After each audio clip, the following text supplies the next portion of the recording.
right. All right. Then we'll get started again here. Good afternoon, everybody. I guess it is afternoon now.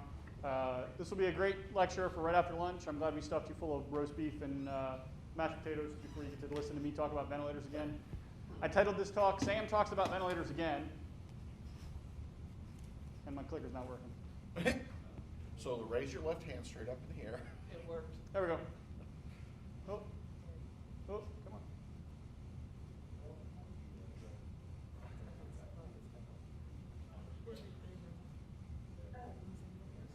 There you go. Surprise, right? You guys are getting so tired of me talking about ventilators, but guess what? We're going to talk about a little more. This is going to be a bunch of different concepts kind of all cobbled together. Then we're going to go into the hands-on stuff, and we're going to tie all those concepts together. So I'm going to rip through this stuff pretty quick, but then you're going to get 45-ish minutes of sitting one-on-one with an instructor, myself or Sean or somebody, going through each one of these concepts. So don't worry about it if this feels like I'm going through it pretty quick. We just want to introduce the concepts now, and then we'll hit on it a little more in depth and actually put hands on the ventilator, because I can't ever learn anything by listening to somebody standing up here talking about this stuff. You got to put hands on the ventilator and see what it does to the lungs, see what it does on the ventilator. All right, so first thing we want to talk about is ARDS. ARDS, or acute respiratory distress syndrome, encompasses a lot of different things. It could be COVID, it could be a pneumonia, it could be trauma, could be some sort of inhalation injury, something like that. ARDS is just a way to kind of group all those things together. This is the Berlin definition. It's back in 2012, they defined what ARDS was. Essentially, you have to check all these blocks. Your respiratory distress has to be less than a week old. You have to have bilateral opacifications on a chest x-ray. Your PF ratio has to be less than 300 on more than 5 of PEEP. And then you have to be able to convince yourself that it's not cardiac, right? That it's not cardiac in nature. So first thing I want to talk about a PF ratio. You have to define a PF ratio. You have to have a PF ratio less than 300. So PF ratio is a very valuable tool for us. SAT, PaO2 don't really matter if you can't put them in the context of how much oxygen the person is inhaling, right? All of us in this room, we're pulling 21% oxygen out of the air. Roughly, we're going to say our PaO2 should be 100, right? Your PaO2 should be 5 times whatever your FiO2 is, right? 21%, 100, 5 times more. So if I put you on 100% FiO2, if I intubate Meg right now, put her on 100% FiO2, her PaO2 should be roughly 500. If she has bad ARDS, it's not, right? So we have to look at what their PaO2 is related to how much oxygen they're breathing. So we take their perfusion, which is PaO2, and we divide it by their FiO2 as a decimal. So in this case, Meg's PaO2 is 110. However, she's on 90% oxygen, so she has a PF ratio of 122. That sucks, right? Because if I put Meg on 90% oxygen, her PaO2 should be 5 times that, right? It should be in the 4s somewhere. Does that make sense? So you always want to do this as a decimal. 0.9 is 90%, 0.8, 80%, okay? So then we talk about ARDS and how we classify it mild, moderate, and severe. So mild ARDS, 200, 300 for a PF ratio, you have roughly a 30% chance of dying, right? About a 27% mortality. If you have moderate ARDS between 100 and 200, you have 32% chance of dying. And if you're less than 100, which a lot of our COVID patients recently have been, you have almost a coin flip chance of dying. Your mortality is about 50%. That sucks, right? So this is why we want to kind of focus on this stuff, whether it's COVID, whether it's a pneumonia, whether it's trauma, whatever. These are the things that really matter and things that we can make a difference on. So ARDS has a bit of a defined disease progression. You get injured. You develop COVID. You get hit by a Mack truck. You get a pneumonia. You inhale chlorine gas. You get burned and have inhalation injuries. You get injured. The lung said, that sucks. I'm going to send a bunch of inflammatory mediators to the lung and a bunch of protein to the lung. We're going to dump a bunch of gunk into the lung. We'll develop what's called hyaline membranes, which basically causes really, really nasty, profound atelectasis. It just basically consolidates that portion of the lung. Then you get an exudative proliferative phase. So after that happens, the lung says, okay, well, this sucks. I'm going to start mutating, essentially. So you get proliferation of type 2 B cells, which create surfactant. And surfactant is what keeps your lung tissue from sticking together, right? One of the best ways I've had somebody describe this to me is take saran wrap, fold it over on itself. It sticks to itself, right? So take same piece of saran wrap, spray it with PAM, cooking spray, put it together, pull it apart, comes apart. Super easy, right? The PAM is the surfactant. We want to keep surfactant in there, okay? And then we get a fibrotic phase. So all that happens and the lung scars down and we get stiff, you get pulmonary fibrosis, and then this is what causes that long-term deficit where people get really bad ARDS, get really bad COVID, and then don't get better, right? They get better, but then they go home and they still are a respiratory cripple. And then your resolution gets better, but not really. So the tenets of treatment for ARDS. Lung protective strategy, you guys have all been beat over the head repeatedly with this, the low tidal volume, high rate type of ARDS strategy. You want to control their mechanical ventilation, control ventilation on these people. So you want to sedate them and or paralyze them. You don't paralyze them reflexively, but you want to make sure that you're putting them in a nice deep hole and that they're settled out on the ventilator. This is super important in the transport environment because I'm either going to take you and put you in a crappy ambulance with shitty shocks and drive you down Baltimore roads, or I'm going to put you in a loud-ass helicopter, and I'm probably going to forget to put headphones on you because I'm paying attention to the fact that you're hemodynamically unstable and your O2 sat sucks. So now it's a very noxious environment that I'm putting you in, and you're going to overbreathe, and you're going to fight the ventilator. So you want to put the person in a nice deep hole. And if you still can't get them in a deep enough hole, you want to paralyze them. You want to take them out of the equation. Because one shot of paralysis, an hour, 45 minutes of rock or VEC, is going to get you over the hump to potentially get them on the other side. Does that make sense? You want to avoid over-distension or under-recruitment. This is your PPBS compliance study. We want to find out what you need as the patient to make sure your lungs are as full as possible, but not too full, right? We want to use as much of the lung as possible because the lung we're not using becomes atelectatic and stops participating in gas exchange. We want to shoot for a SAT around 90 or a PaO2 around 60. We don't want to hyperoxygenate people. Hyperoxygenation causes problems, oxygen-free radicals, all that sort of stuff. So you want to give the patient as much oxygen as they need, but no more. And then you want to sacrifice ventilation for oxygenation. Oxygenation trumps ventilation. I can allow your PaO2 or your PaCO2 to go high. I can allow you to get acidotic. But your heart is not going to like hypoxia. It's amazing if you can fix somebody's hypoxia, their heart and everything else, their hemodynamics will fix themselves. I've taken people in on VA ECMO to get VA ECMO. They are on rocket fuel, 100% oxygen, 32 a PEEP. As soon as they cannulate them on VV ECMO and oxygenate them, we're having to put them on cardipine to drop their blood pressure. So oxygen is the best inotrope out there. So shifting gears, we're going to go into prone positioning or tummy time for adults. Can we kill the front? This was our problem last time. If we can, it's not that big of a deal. It's just hard to see the air and blood thing. All right, here we go. All right, so why do we prone? This goes to kind of the functional units of the lung and what's called West's lung zones.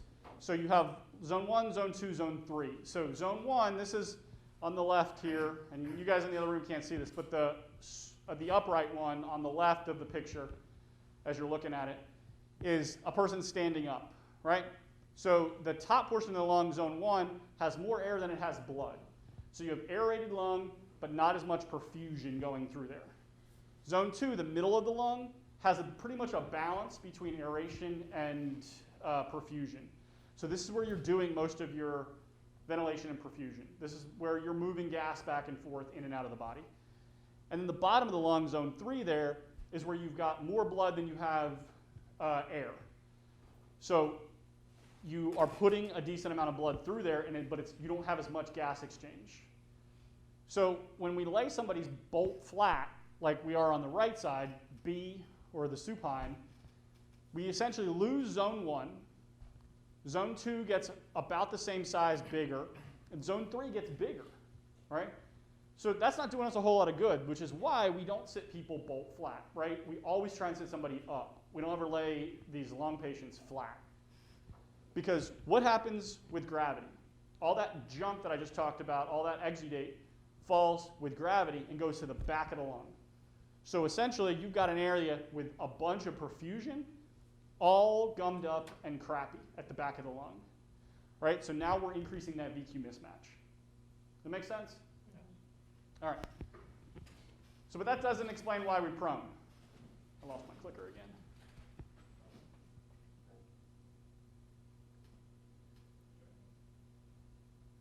So this is why we prone. So the top there is supine, normal lung and ARDS lung, right? And I put the lung zones on there. So you've got super aerated lung at the top and little blood flow. You've got sort of that balance in the middle, and then that air greater than blood or air less than blood on the back side. And we can see normal lung, probably not that big of a deal. But ARDS lung, we've got all that junk in that backside, right? We're laying somebody flat, you got all that junk in the backside. The other thing I want you to take note of is that big old thumping thing in the middle.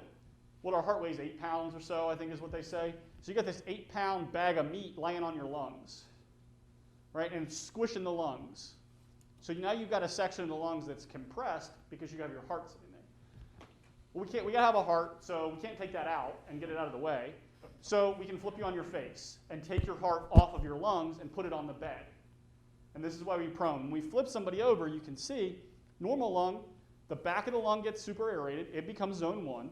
Middle of the lung gets a balance, and then the front of the lung, which was well aerated when we were on our back, stays pretty well aerated, and now you've got more blood flow going through there, right? You've just flipped their VQ mismatch on its head or on its face. If you look at the ARDS lung, right, on the right side there, we've now taken the heart off of the lung, and you've got better aeration, much, much better aeration, and much better VQ mismatching.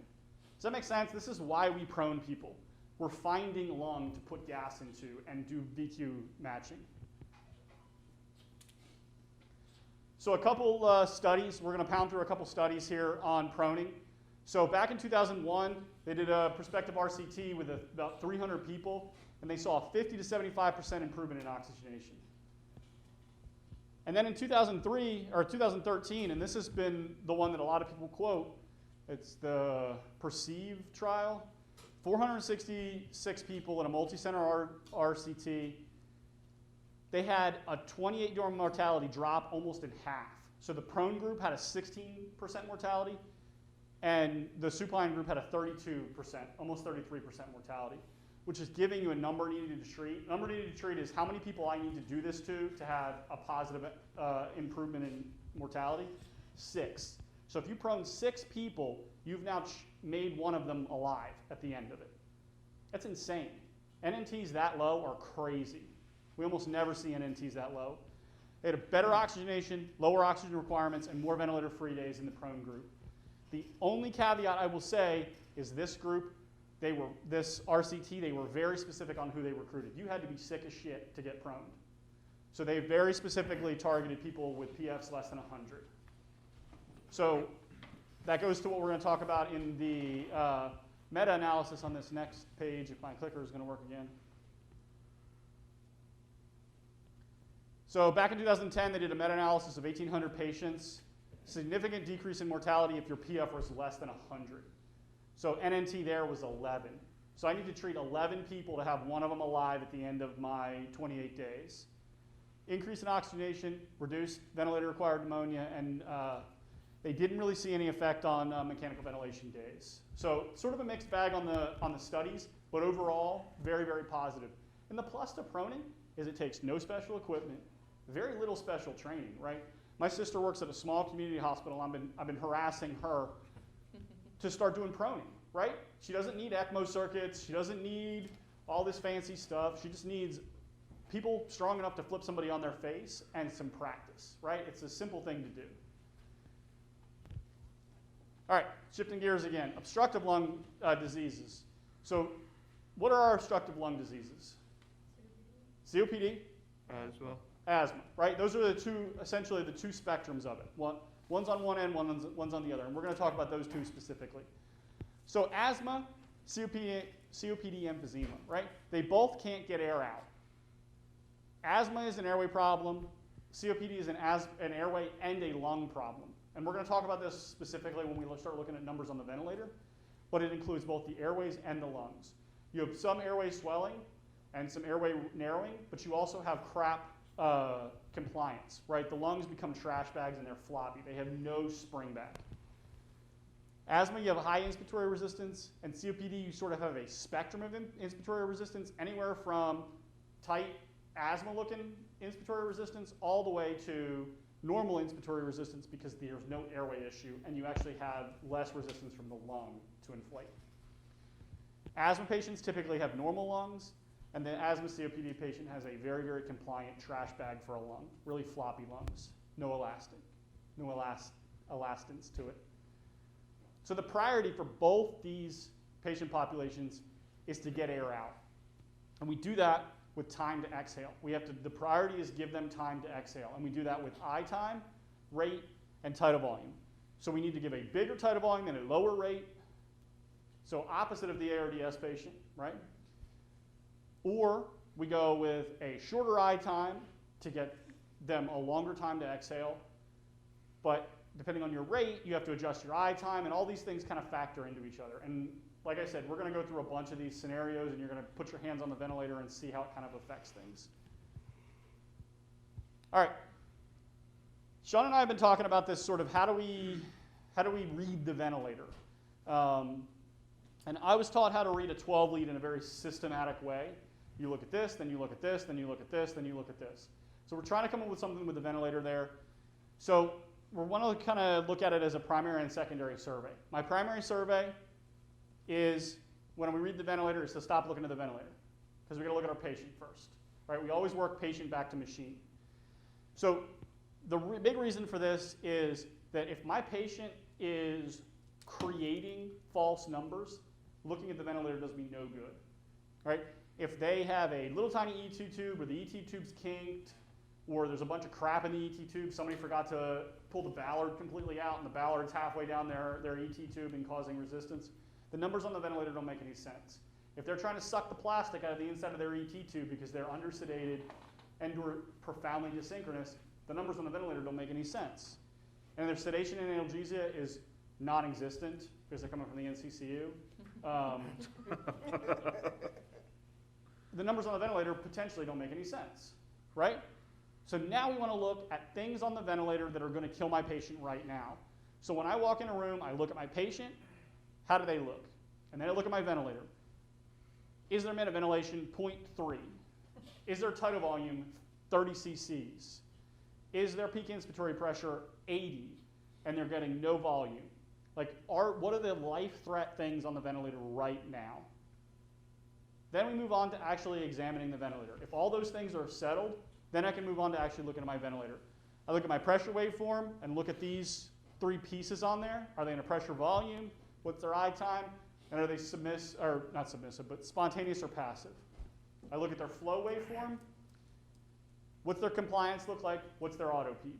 Or are they auto peeping? Then we look at their peep and tidal volume on the actual settings, and then we look at what the patient is giving back to the ventilator. What's their PIP look like? What's their minute ventilation look like? And what's their tidal volume look like? And we're going to go over all of this in the station, so I'm not going to get any more in depth than that. So quick things on that to kind of interpret pressure versus volume.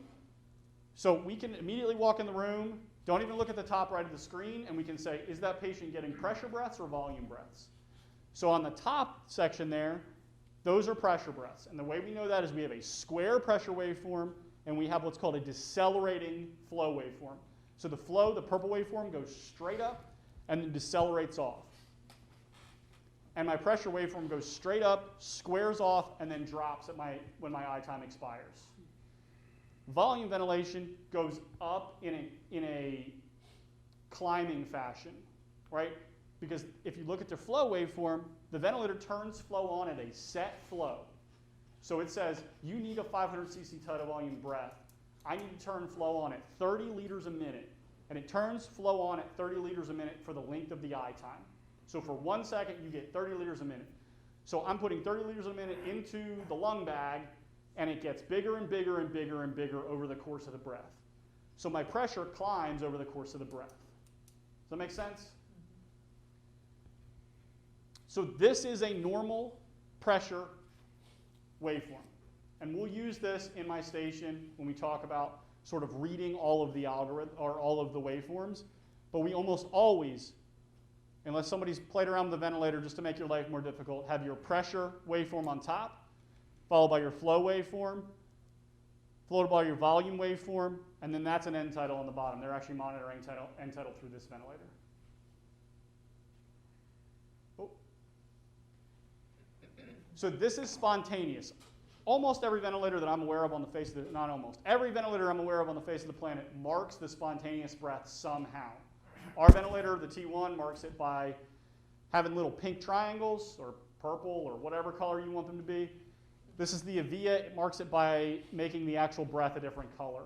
So you can tell, are they spontaneous or are they passive, right? Are they getting all machine breaths or are they taking some of the breaths? They may be taking all the breaths. And then this is obstructive. I want you to look. Everything else roughly looks the same as any other ventilator until you look at the flow waveform. That purple waveform, you can see we get inspiration, the positive upward inflection, and then you get a decelerating waveform. The expiratory valve opens, and you get exhalation, where that line comes down, and then it takes a really, really, really, really long time to come back up to baseline. That's a very slow exhalation. And you can notice it doesn't come back up to baseline. That's auto peep.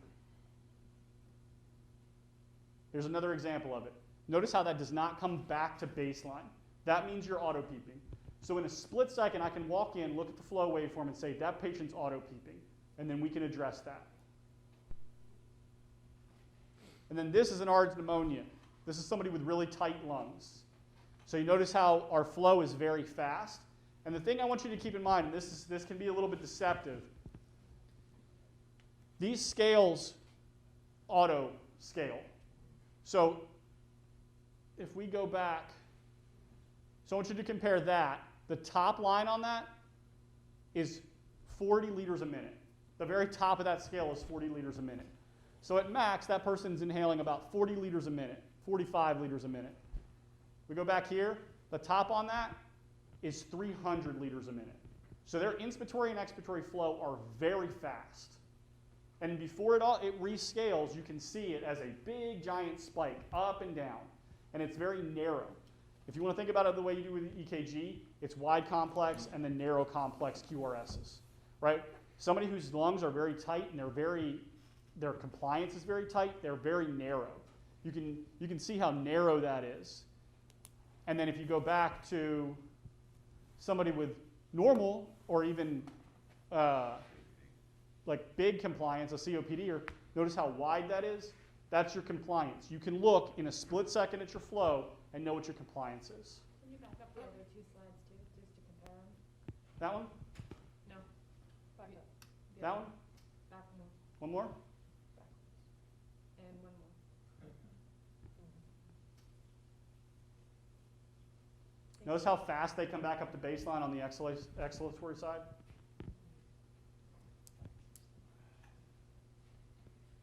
I have a question. So on our top line, not this. We're going to get a ton of time to go over this Okay. stuff. I promise. You're going to get 45 minutes to play Stump the Chump with me.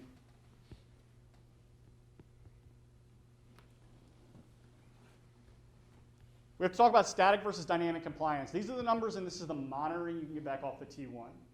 So the monitoring is where we get the most value on the T1, right? It's a great ventilator. The speed of the blower is faster than the LTV. It's much more comfortable, but the big thing is you now have an ability to see what's going on with your patient.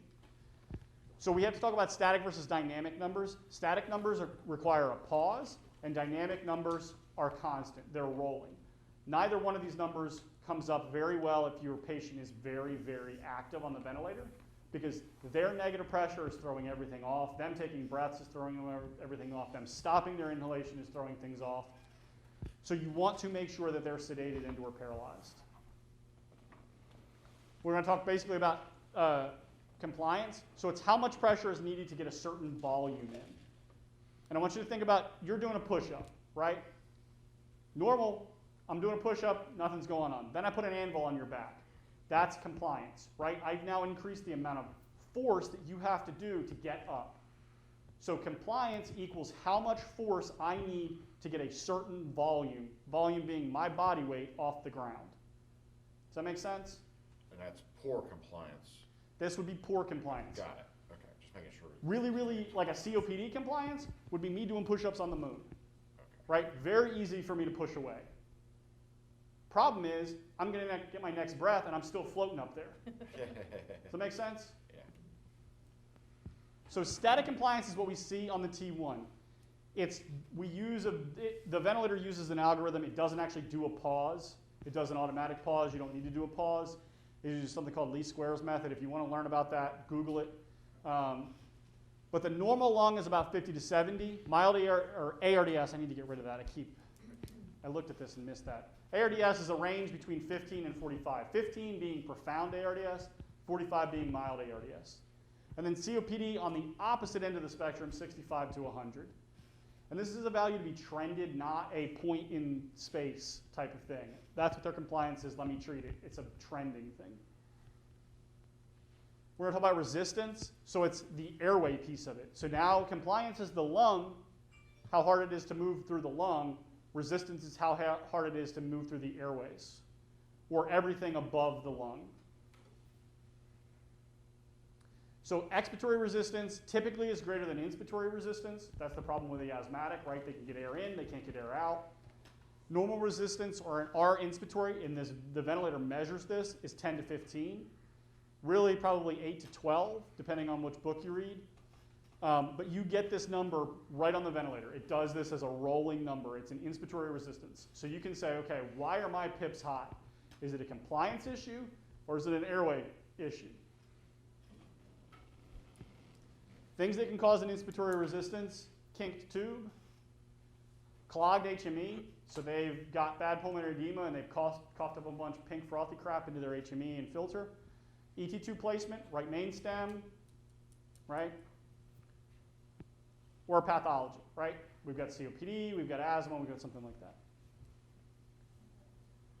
All of this feeds into what's called a time constant. On the ventilator, you get what's called a time constant. So it's how fast the gas comes out. So how fast are you exhaling?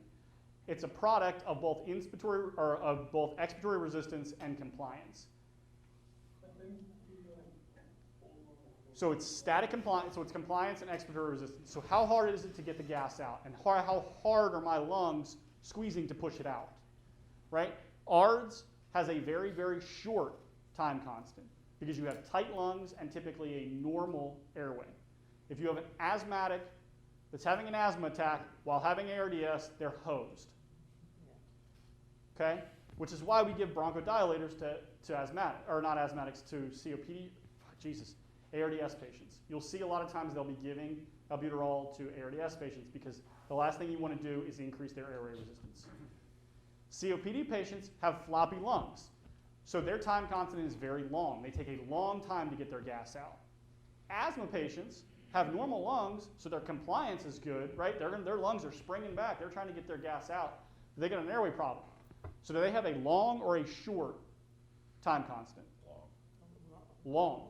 It takes a long time for them to get their gas out. The time constant tells you how fast they're getting their gas out. Whether it's an airway issue or a compliance issue, it gives you that number. So this is sort of all of those broken down for pathologies. Okay?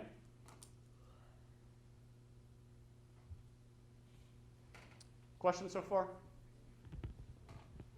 Is that last value in seconds? What's up? The time constant there at the bottom, is that seconds? Yes.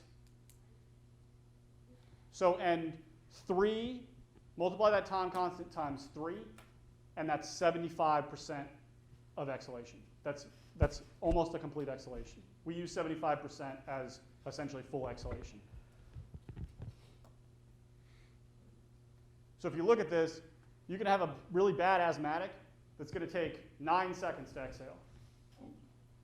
Make sense? Their expiratory time needs to be 9 seconds for them to get 75% of their gas out. That's crazy. T1 specific stuff, expiratory resistance, static compliance, and inspiratory resistance are calculated breath to breath. All you have to do is tap on your monitoring tab and you'll get it. There's page 1 of your monitoring tab. The one thing that's on here that's valuable that we'll talk about in the monitoring station is down here on the bottom right. I keep thinking forgetting that the room can't see my pointer. The bottom right on there, you're going to get a cc's per kilo of ideal body weight if you dial that into your ventilator. It will actually tell you what you're getting breath to breath. Number 2, you get your inspiratory and expiratory times. You get flows and a VTI. The other big thing you're going to see here is leak, and we'll talk about this in the monitoring station. Leak can be valuable so you kind of know what's going on, particularly with COVID and the airborne precautions. I can't hear a leak anymore because I got a papper blowing in my ear. So now I can say, why are my expiratory tidal volumes not where I want them to be? I can look and see if I have a leak. Do they just need a little bit of air in their cuff? And then, or they have a massive bronchopleural fistula, which happened. Then page 3, this is where we're really the 3 constants, or the 3 numbers we've talked about. Inspiratory resistance there on the top left, static compliance, and your expiratory resistance. We see a plateau pressure here. You are almost never going to get a plateau pressure on our ventilators. You have to have essentially a very long inspiratory pause and a very long period of zero flow before you can get a plateau pressure. Talk briefly about APRV. So airway pressure release ventilation is basically inverse pressure control or super CPAP, if that's how you want to think about it. But we've got 4 different settings, a T high and a T low, so the time you're at your P high and the time you're at your P low. So you have a high pressure and the amount of time you're there, and you have a low pressure and the amount of time you're there, and then you have oxygen. Right? No rate, no tidal volume, none of these other things we're used to seeing. Come on. And this is what it looks like on the flows. So you're up, it goes over, it drops for a second, jumps back up. Holds, drops, jumps back up. Remember I was talking about how fast? Come on, you're not going to do it, are you? There we go. So you can see how fast we exhale. There. Remember I was talking about the flows? See how fast we come back to 0? So this is basically how it equates to pressure control. P high equals pressure control. P low equals P. T high equals inspiratory time, and T low equals expiratory time. And if you take those 2 together, add them together, you get cycle time, which you can figure out your rate off of, if you really want to know. On your example there, we had P low as 0. Is that a common setting that we're using, or is 100%. it usually? If you see a P low over 0, somebody doesn't know what they're doing. P low is almost always set to 0. And Brian will go over that in the station and why we do that. One caveat. Shoot. The servo ventilators, they for some reason go down to 1. Okay. Because servo is weird, and we have to go back to every ventilator manufacturer wants to do their own thing. The servo P low will only go down to 1. They don't make a 0. Don't ask me why. Because servo wants to be different. All right, settings on APRV. The goal is to maintain a high mean airway pressure. This is where we get oxygenation. So mean airway pressure, mean arterial pressure, very, very similar in my mind. That's where you get exchange back and forth across that membrane.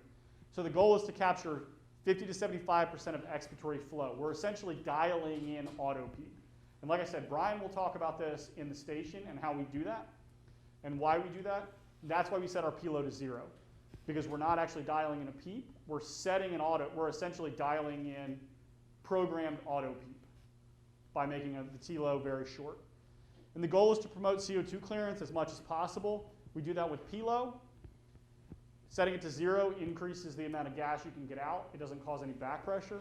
Cycle time, we can change their cycle time to give them a higher rate, and we can make their P high higher so they get a bigger tidal volume.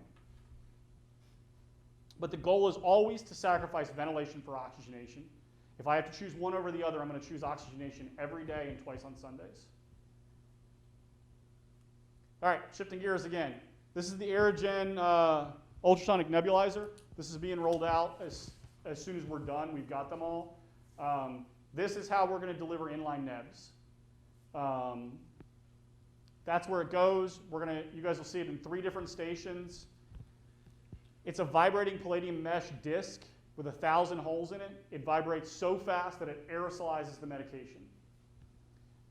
There's no gas output, and that's probably the most important thing. The way we do an inline neb now is we put an external gas source into the ventilator, and it screws all kinds of shit up on the ventilator.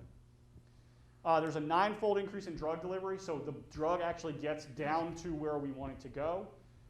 And it's basically standard of care. This is what they have in the ICUs. This is how we do Vapotherm, Velitri, or not Vapotherm, but Velitri and Flolan. This is basically the setup. Like I said, you guys will see that in each one of the stations. Questions?